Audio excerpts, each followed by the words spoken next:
Hello everyone, आज की video में डिस्कस करेंगे पेनिसिलियम की सेक्सुअल रिप्रोडक्शन के बारे में। एसेक्सुअल रिप्रोडक्शन ऑलरेडी डिस्कस कर चुके हैं। उस वीडियो का लिंक आपको डिस्क्रिप्शन में मिल जाएगा, वहां से वीडियो देख सकते हैं। एंड अगर वीडियो हेल्पफुल लगती है तो लाइक कीजिए, शेयर कीजिए अपने फ्रेंड्स के साथ एंड चैनल को सब्सक्राइब कर लीजिए। तो एसेक्सुअल रिप्रोडक्शन में हमने डिस्कस किया था डिफरेंट डिफरेंट मेथड्स होते हैं, like fragmentation, sclerotia, conidia and oidia formation. इनके थ्रू इसकी सेक्सुअल रिप्रोडक्शन हमने डिस्कस की थी। Second one is the sexual reproduction, इसके अंदर कैसे होगी। तो सेक्सुअल रिप्रोडक्शन की अगर हम बात करें, परफेक्ट और sexual stage in penicillium has been studied only in few species. सिर्फ कुछ ही स्पीसीज के अंदर सेक्सुअल रिप्रोडक्शन की परफेक्ट स्टेजेस अभी तक स्टडी की गई है, सब में नहीं की गई है। Almost all the species of the penicillium are homothallic. ठीक है, ये क्या है, होमोथेलिक है। ओनली वन स्पीसीज जिसको पेनिसिलियम ल्यूटियम बोलते हैं, ये हेट्रोथेलिक होती है। ठीक है, कैसी होती है, हेट्रोथेलिक होती है। बाकी सारी स्पीसीज इसकी होमोथेलिक होती है। Homo means same, thallic means thallus, यानी सेम थैलस के अंदर ही male and female structures present होंगे, डिवेल्प होंगे। एंड हेट्रोथेलिक का मीनिंग है डिफरेंट डिफरेंट थैलस के ऊपर होंगे। तो सारी की सारी, ऑलमोस्ट सारी स्पीसीज इसकी होमोथेलिक ही होती है, सिर्फ एक स्पीसीज को छोड़ के। The male sex organ is called antheridium, female sex organ is called escogonium। अब तक हमने ये बोला था कि मेल सेक्स ऑर्गन को एंथ्रीडियम बोलते हैं, फीमेल सेक्स ऑर्गन को oogoनियम बोलते हैं। यहाँ पे एक नई टर्म आ गई है कि इसको एस्कोगोनियम बोलते हैं, क्योंकि इसके अंदर एस्कस या फिर एस्कोस्पोर की फॉर्मेशन होती है। तो यहाँ पे क्या होता है, मेल सेक्स ऑर्गन एंथ्रीडिया होते हैं एंड फीमेल सेक्स ऑर्गन को यहाँ पे एस्कोगोनियम बोला जाता है। Antheridia are functional in some with oogamous type of sexual reproduction, like Penicillium glaucum के अंदर यहाँ पे क्या होते हैं, एंथ्रीडिया फंक्शनल होते हैं। एंड अगर एंथ्रीडिया फंक्शनल होंगे तो सेक्सुअल रिप्रोडक्शन oogamous टाइप की होगी। ठीक है, oogamous टाइप का मीनिंग है एंथ्रीडिया एंड oogonia अलग अलग गैमीट्स होंगे, अलग अलग इनका बिहेवियर होगा, अलग अलग इनका स्ट्रक्चर होगा। एंड ये क्या करेंगे देन, फर्टिलाइजेशन करेंगे। तो ये क्या होते हैं, oogamous टाइप के अंदर। सेकेंड यहाँ पे होते हैं autogamy. Autogamy with antheridia non function. ठीक है, यहाँ पे फर्स्ट केस में हमने देखा था कि एंथ्रीडिया फंक्शनल है। एंथ्रीडिया फंक्शनल तो यहाँ पे oogammy होगी। अगर एंथ्रीडिया नॉन फंक्शनल है तो यहाँ पे इन स्पीसीज के अंदर ऑटोगैमी होगी। ठीक है, इन स्पीसीज के अंदर ऑटोगैमी होगी, जैसे कि पेनिसिलियम वर्मिकुलेटम के अंदर रिपोर्ट किया गया है। ठीक है, तो यहाँ पे अगर एंथ्रीडिया फंक्शनल है तो oogammy होगी। ठीक है, एंथ्रीडिया अगर फंक्शनल है, एंथ्रीडिया फिर एंथ्रीडियम फंक्शनल है, फंक्शनल होगा तो यहाँ पे क्या होगी, oogammy होगी। एंड अगर यहाँ पे एंथ्रीडिया नॉन फंक्शनल है, एंथ्रीडिया नॉन फंक्शनल, अगर एंथ्रीडिया नॉन फंक्शनल है तो यहाँ पे क्या होगी, यहाँ पे होगी ऑटोगैमी। तो ये दो यहाँ पे अलग अलग होती है, इसके अलावा और भी होती है, सोमेटोगैमी भी होती है, वो भी हम डिस्कस करेंगे। तो थर्ड यहाँ पे होती है somatogamy. Fusion of vegetative hyphae is present in penicillium crustaceum and penicillium स्टिपिटेटम।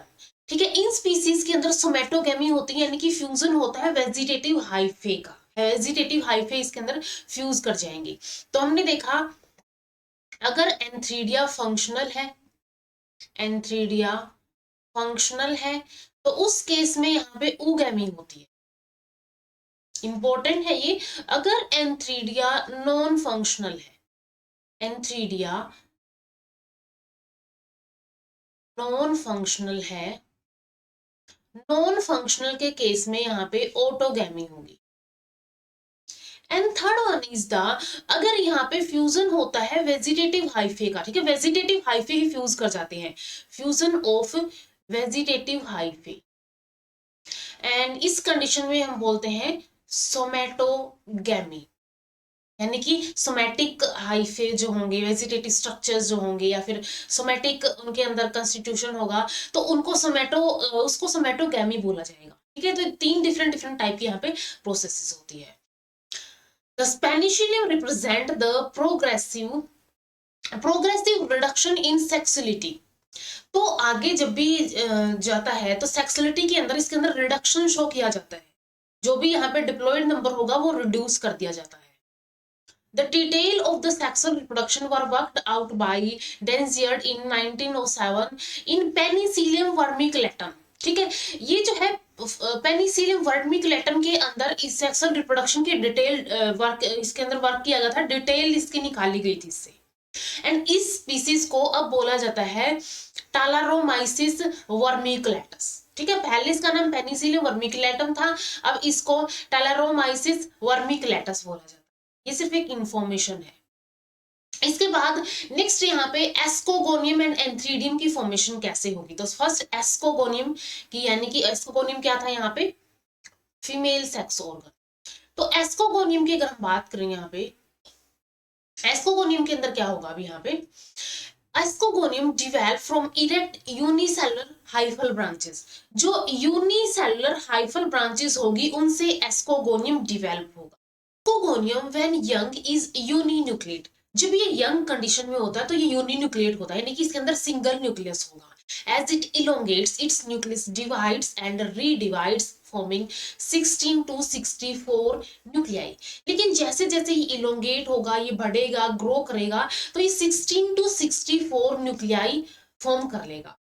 पहले सिंगल न्यूक्लियस था, अब 16 to 64 न्यूक्लियाई होगी, यानी कि ये कंडीशन कैसी होगी यहाँ पे, मल्टी न्यूक्लिएट कंडीशन होगी। तो ये एक फॉर्मेशन कर लेगा मल्टी न्यूक्लिएट स्ट्रक्चर का। पहले कैसा था, यूनी न्यूक्लिएट था, यूनी न्यूक्लिएट से ये मल्टी न्यूक्लिएट स्ट्रक्चर बन गया जैसे जैसे इसने ग्रो किया। Ascogonium separates from hyphal cell by a septum formation. हमने देखा था सेप्टम इसके अंदर नहीं होते हैं, लेकिन सेप्टम कब फॉर्म होते हैं, at the time of reproduction and old hyphae. तो रिप्रोडक्शन के टाइम पे इसके अंदर क्या होगा, अब यहाँ पे सेप्टम फॉर्म होगा, एंड इस सेप्टम फॉर्म होने की वजह से ये क्या हो जाएगा, हाइफल ब्रांच से अलग हो जाएगा। लाइक यहाँ पे ये डिवेल्प हो रहा है तो यहाँ पे ये सेप्टम फॉर्म हो जाएगा, एंड ये सेप्टम फॉर्म होने की वजह से ये यहाँ से अलग हो जाएगा। लाइक इन कंडीशन के अंदर ये यहाँ पे फॉर्म हो गया है तो ये यहाँ से अलग हो जाएगा। इसके बाद second one is the antheridium. Ascogonium ने देख लिया, एस्कोगोनियम पहले यूनिन्यूक्लिएट था, देन मल्टीन्यूक्लिएट हो जाता है, एंड ये हाइफल ब्रांचेस के ऊपर ये जो ब्रांचेस होती है उनके ऊपर ये ग्रो करता है। सेकंड एंथ्रीडियम कैसे ग्रो करेगा, अब एंथ्रीडियम जो है यहाँ पे a thin walled uninucleate antheridial branch grow upward coiling around the ascogonium. अब यहाँ पे एक thin walled uninucleate antheridial branch होती है। ठीक है, ये भी कैसी होती है, यूनिन्यूक्लिएट एंथ्रीडियल ब्रांच होती है, एंड ये यूनिन्यूक्लिएट यहाँ से निकली है। ठीक है, ये हो गई, ये जो यूनिन्यूक्लिएट ब्रांच है ये अपवर्ड कॉइलिंग शो करती है एस्कोगोनियम के अराउंड। एस्कोगोनियम के अराउंड इसने क्या शो की है, कॉइलिंग शो की है। तो स्टार्टिंग में कॉइलिंग शो करेगी, then antheridial branch bear at its terminal. अब ये जो एंथ्रीडियल ब्रांच है ना, ये पूरी की पूरी ये एंथ्रीडियल ब्रांच है, ये क्या करेगी, अब अपने टर्मिनल एंड के ऊपर a small Selan uninucleate antheridium गिवराइज करेगी। ठीक है, यहाँ पे जो इसका टर्मिनल होगा वहां पे क्या होगा, वहां पे एक स्मॉल सेलोन यूनिन्यूक्लिएट एंथ्रीडियम फॉर्म। तो यहाँ पे एंथ्रीडियम इस वे में फॉर्म होगा। अब ये जो टिप है इस ब्रांच की, the tip of the antheridial branch which forms the antheridium. अब जो टिप है एंथ्रीडियल ब्रांच की, यानी हम बात कर रहे हैं यहाँ की, ठीक है, ये जो टिप है यहाँ पे एंथ्रीडियल ब्रांच की जो कि एंथ्रीडियम फॉर्म कर रही है, बिकम स्लाइटली स्वेलन, ये स्वेल कर जाएगा, and separate from rest of the antheridial branch by a septum, and rest of the wall से ही सेपरेट हो जाएगा सेप्टम के थ्रू। ठीक है, ये कैसा हो जाएगा, यहाँ से सेप्टम के थ्रू सेपरेट हो जाएगा। The terminal end of the entheridium attaches itself to the escogonium, and इसका जो टर्मिनल एंड है, इनके जो टर्मिनल एंड है वो एस्कोगोनियम से अटैच कर लेते हैं। ठीक है, एंथ्रीडियम की जो ब्रांचेस के जो टर्मिनल एंड है वो क्या कर लेते हैं, अब एस्कोगोनियम से खुद को अटैच कर लेते हैं। तो पहले क्या था, एक यूनिन्यूक्लिएट एंथ्रीडियल ब्रांच थी, इसके एंड के ऊपर यहाँ पे एंथ्रीडियम फॉर्म हुआ, जो कि एक सेलन टिप के ऊपर या फिर टर्मिनल के ऊपर यूनिन्यूक्लिएट एंथ्रीडियम फॉर्म हो गया। अब इसके बाद क्या हो गया, ये खुद को अलग कर लेगा बाय अ सेप्टम, एंड जो इनके टर्मिनल है, टर्मिनल एंड जो है एंथ्रीडियम का वो क्या कर लेगा, लाइक ये टर्मिनल एंड था, ये एंथ्रीडियम यहाँ पे था, तो इसका टर्मिनल एंड ये था, तो ये टर्मिनल एंड क्या कर लेगा, इसको इससे अटैच कर लेगा खुद को।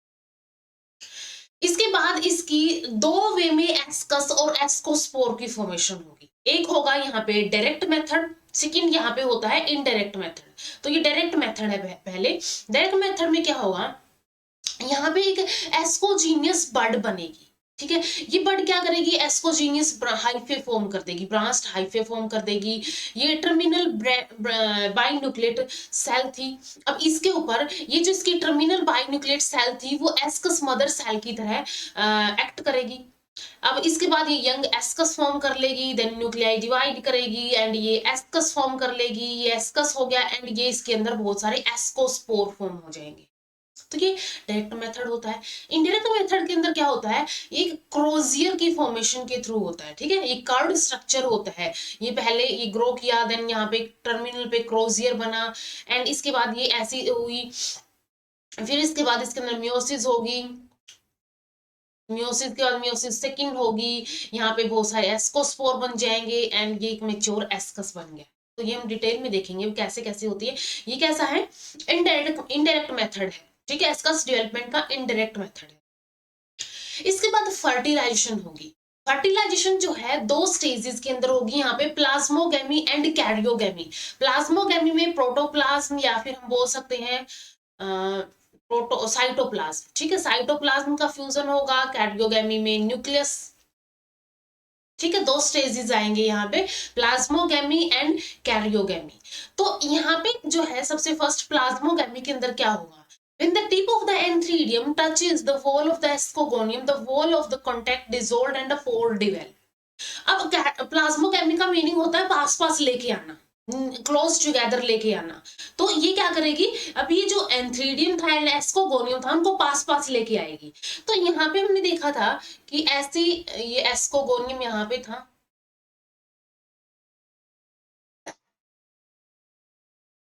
एंड ये एंथ्रीडियम हो गया, ऐसा स्ट्रक्चर हमने देखा था अभी, ठीक है। ये क्या हो गया, यहाँ पे एंथ्रीडियम हो गया, ये एंथ्रीडियम हो गया एंड ये क्या था यहाँ पे एस्कोगोनियम, एस्कोगोनियम।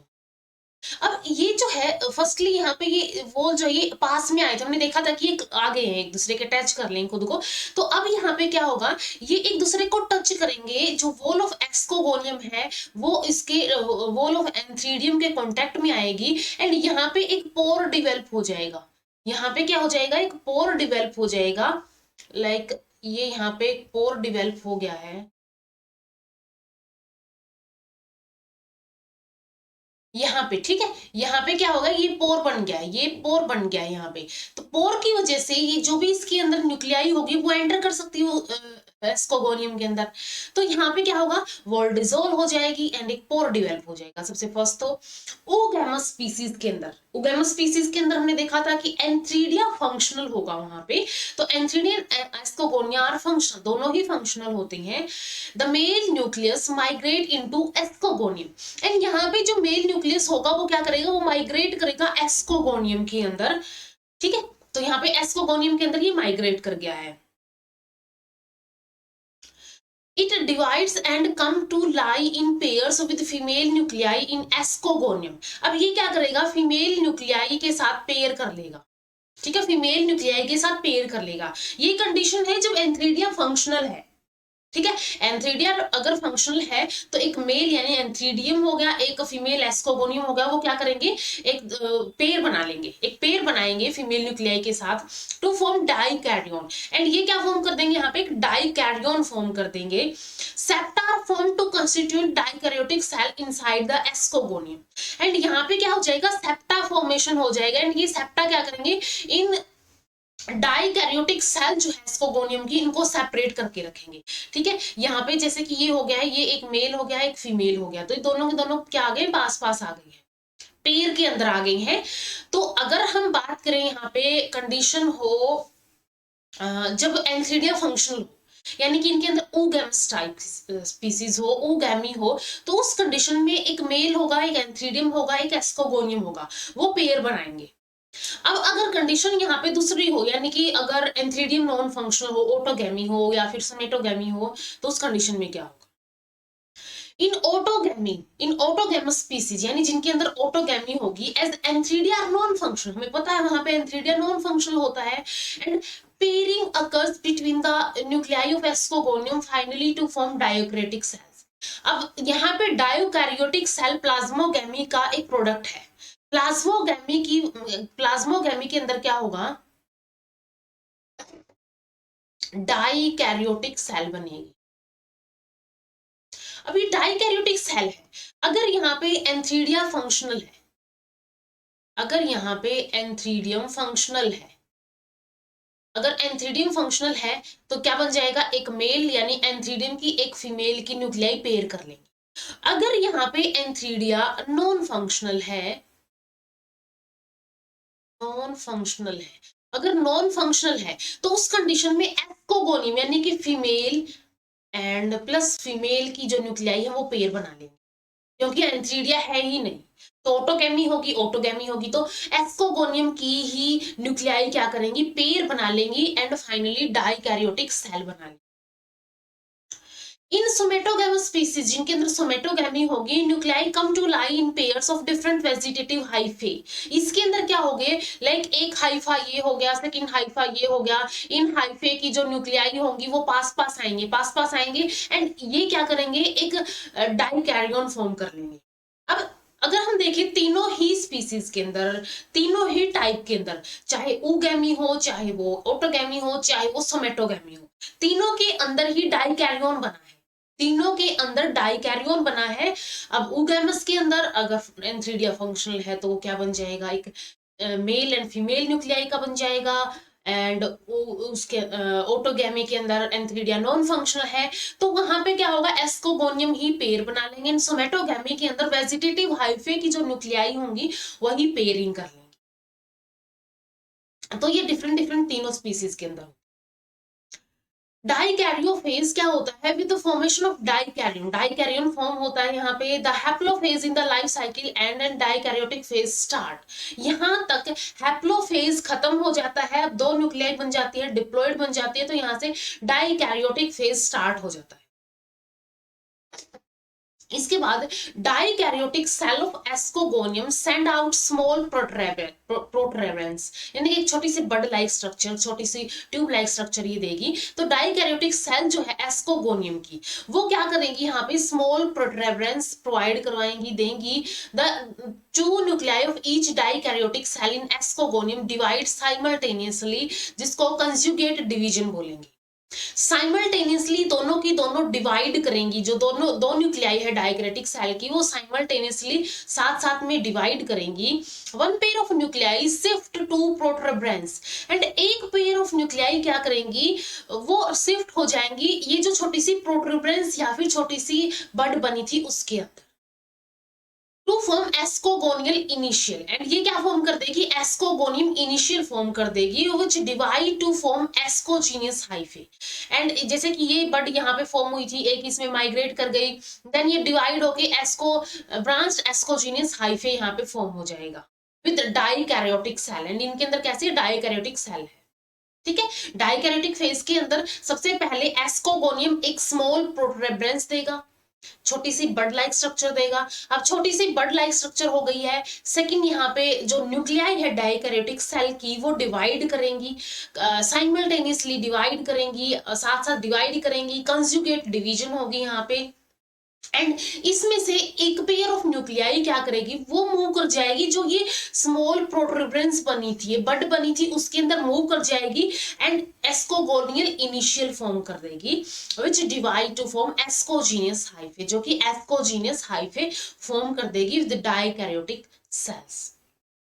इसके बाद सेकंड यहाँ पे कैरियोगैमी होगी। Karyogamy take place in terminal cells of the ascogenous hyphae. अब जो एस्कोजीनियस हाइफे थे, ठीक है, जो यहाँ पे बने थे ऐसे टाइप के हाइफे जो बने थे यहाँ पे, ठीक है, इनके अंदर क्या होगा? इसके टर्मिनल के ऊपर ये टर्मिनल बिहेव करेगा एस्कस मदर सेल की तरह, ठीक है, एस्कस मदर सेल की तरह ये बिहेव करेगा।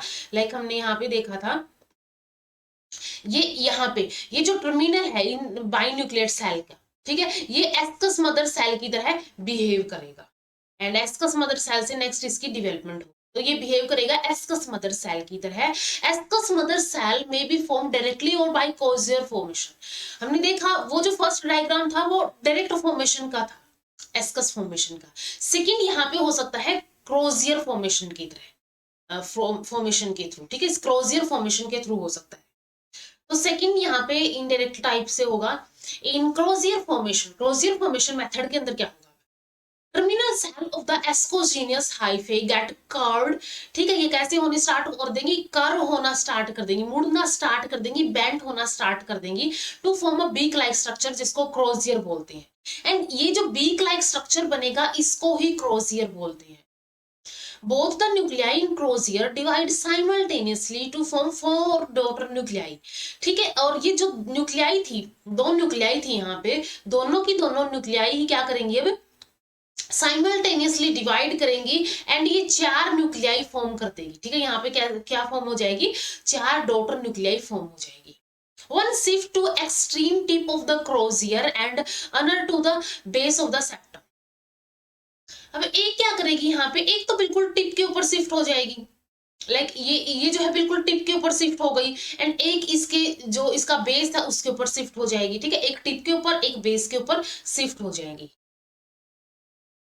इसके बाद walls are lay down to distinguish a terminal uninucleate cell. जो टर्मिनल यूनिन्यूक्लियेट सेल है उसको अलग करने के लिए अब यहाँ पे वॉल की फॉर्मेशन हो जाएगी।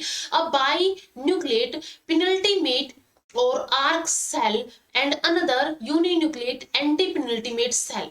पेनल्टीमेट सेल क्या होगी, जो इसकी लास्ट वाली होगी एंड इससे पहले वाली होगी एंटी पेनल्टीमेट सेल। तो यहाँ पे बाई न्यूक्लियेट पेनल्टीमेट और आर्क सेल होगी एंड एक uninucleate antepenultimate cell बन जाएगी। Binucleate penultimate cell behaves as ascus mother cell and यही सेल एस्कस मदर सेल की तरह बिहेव करेगी। The terminal cell may bend down and fuse with the anti-penultimate cell to form binucleate cell again। and ये जो terminal cell थी अब यहाँ पे दोबारा से bend करेगी एंड bend करने के बाद anti-penultimate cell से यानी इससे पहले वाली सेल से फ्यूज कर जाएगी एंड ये एक बाइन्यूक्लिएट सेल बना लेगी दोबारा से। इसके बाद एस्कस की फॉर्मेशन होगी। Nuclear fusion take place in terminal cells यानी एस्कस मदर सेल के अंदर न्यूक्लियर फ्यूजन स्टार्ट हो जाएगा ऑफ द एस्कोजीनियस हाइफे के अंदर। At the time of ascospore formation the fusion nucleus divides thrice and 3 बार यहाँ पे क्या करेंगे, ये न्यूक्लियस डिवाइड करेंगे। Out of these first division is meiotic. पहली डिवीजन यहाँ पे मियोटिक होगी, ठीक है, पहली डिवीजन यहाँ पे मियोटिक होगी एंड इसके बाद Every ascus contains 8 एस्कोस्पोर। एक एस्कस के अंदर ऐसे 8 एस्कोस्पोर बन जाएंगे, ठीक है, 8 एस्कोस्पोर बन जाएंगे। एस्काई आर एलिपोजियल और एलिपोजियल शेप लाइक पुली व्हील्स, ठीक है, ये एलिपोजियल शेप लाइक नजर आएगी। The mature asci appears at different levels of therefore like irregularly distribute throughout the closed type of fruiting body जिसको एस्कोकार्प बोलते हैं एंड इसको क्लिस्टोथीसियम बोलते हैं, ठीक है। जो मेच्योर एस्काई है वो डिफरेंट लेवल्स के ऊपर अपीयर होंगी, इसलिए ये इरेगुलरली डिस्ट्रीब्यूटेड होंगी through out the closed type and इस क्लोज्ड टाइप को ही क्लिस्टोथीसियम बोला जाता है एंड ये फ्रूटिंग बॉडी एस्कोकार्प होगी।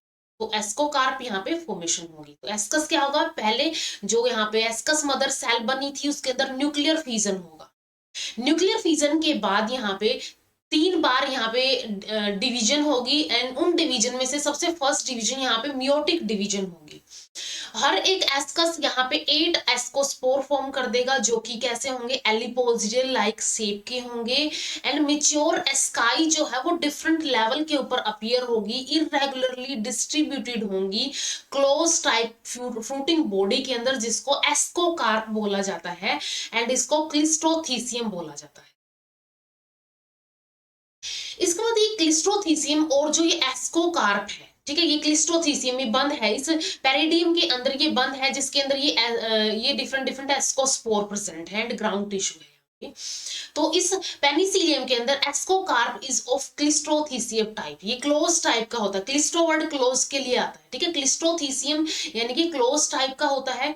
It is of close type and doesn't bear a regular aperture for liberation of ascocarp. And यहाँ पे कोई एक रेगुलर अपर्चर नहीं होता है कि इसी से ही यहाँ पे एस्कोस्पोर का लिबरेशन होगा। इट इज स्फेरिकल और सब सिलिंड्रिकल इन शेप होती है। The ascocarp has the covering of peridium made up of sterile hyphae, sterile hyphae की ये पेरिडियम बनी होती है, स्ट्राइल हाइफे। अब ऐसा नहीं है कि सारे के सारे हाइफे जो होंगे वो सेक्सुअल रिप्रोडक्शन के अंदर पार्टिसिपेट करेंगे, जो नहीं कर रहे हैं वो क्या फॉर्म कर रहे हैं यहाँ पे, ये स्ट्राइल हाइफे पेरिडियम फॉर्म कर। तो पेरिडियम में भी सूडो पेरेन्काइमेटस, ये पेरिडियम सूडो पेरेन्काइमेटस भी हो सकती है, जैसे कि ये पेनिसिलियम क्रस्टेशियम के अंदर होती है, और लाइक अ लूज नेटवर्क भी हो सकती है, जैसे कि पेनिसिलियम वर्मिकुलेटम के अंदर होती है, लूज नेटवर्क की तरह भी हो सकती है, या तो ये सूडो पेरेन्काइमेटस की तरह भी हो सकती है। The pseudoparenchymatous peridium is further differentiated into outer thick walled and inner thin wall.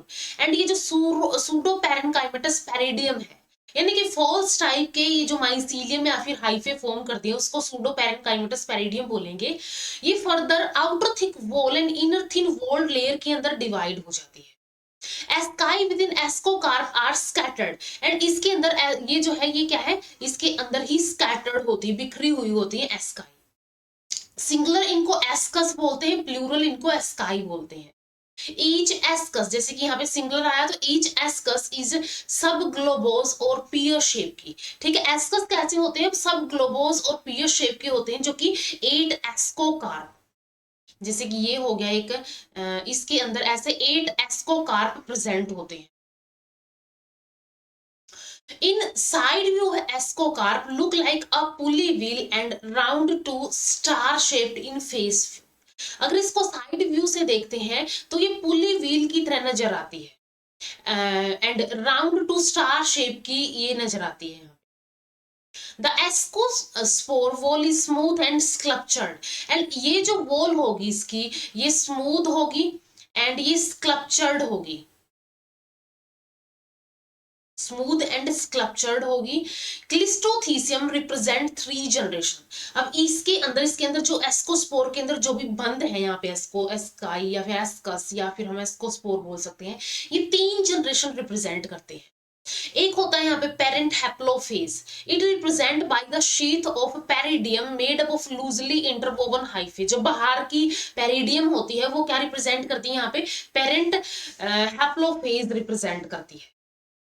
Second यहाँ पे डाइकैरियोफेज होते हैं जो कि बाइन्यूक्लिएट सेल कंटेन करते हैं एस्कोजीनियस हाइफे की and ascogonium.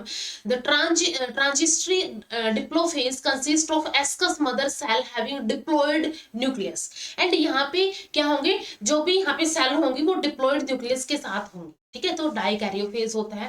Third one is the future haplophase, क्योंकि इस डाइकैरियोफेज के बाद वापस से हैप्लोफेज भी तो आना है, तो फ्यूचर हैप्लोफेज होगा consist of ascospore present in ASCII. इसके अंदर जो एस्काई के अंदर एस्कोस्पोर प्रेजेंट है वो फ्यूचर हैप्लोफेज रिप्रेजेंट करते हैं। तो पेरिडियम यहाँ पे पेरेंट हैप्लोफेज हो गया, इसके बाद इसके अंदर एस्कस मदर सेल होंगी जो कि डाइकैरियोफेज होगा। एस्कस मदर सेल जो कि एस्कोस्पोर कंटेन करेंगी, जो एस्काई होंगी उन वो क्या होंगे, फ्यूचर हैप्लोफेज होंगी। तो ये 3 जनरेशन यहाँ पे रिप्रेजेंट करता है क्लिस्टोथीसियम या फिर जो भी एस्कोकार्प है।